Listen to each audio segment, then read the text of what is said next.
सत्संग हाथरस कांड मामले में 4 दिन बाद आया मोड़। अखिलेश यादव ने योगी सरकार पर उठाए सवाल। चलिए देखते हैं।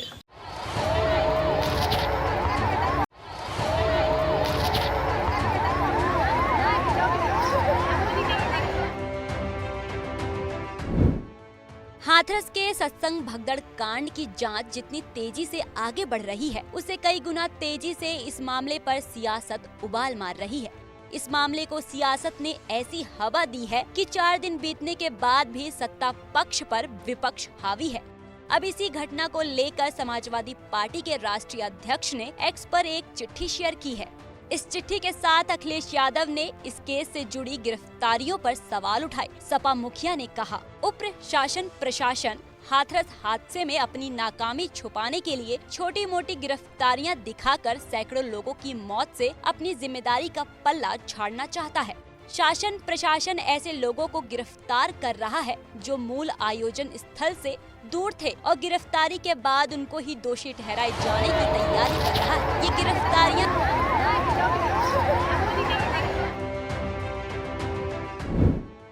हाथरस के सत्संग भगदड़ कांड की जांच जितनी तेजी से आगे बढ़ रही है, उससे कई गुना तेजी से इस मामले पर सियासत उबाल मार रही है।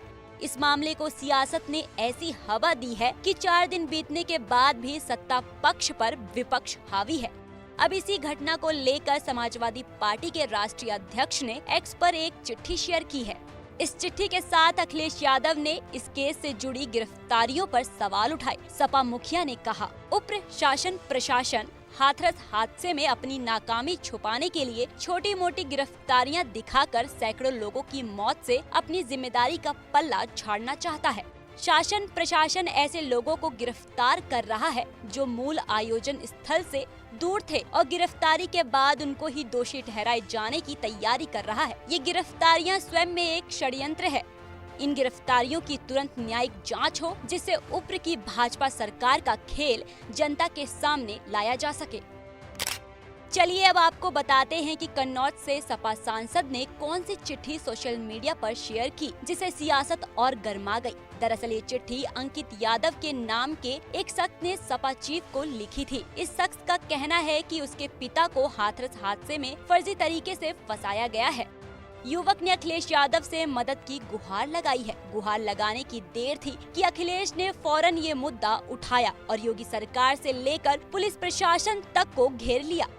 बता दे कि हाथरस भगदड़ केस में पुलिस अब तक 7 लोगों को अरेस्ट कर चुकी है। गिरफ्तार किए गए आरोपियों में अखिलेश को पत्र लिखने वाले युवक के पिता राम लड़ेत यादव का नाम भी शामिल है। इस पत्र के सामने आने के बाद से पुलिस प्रशासन की जांच पर सवाल उठ रहे हैं। सवाल ये है कि क्या वाकई में निर्दोष लोगों को गिरफ्तार किया जा रहा है और अगर ऐसा है तो असली गुनहगार कौन है और उसे पुलिस क्यों बचा रही है।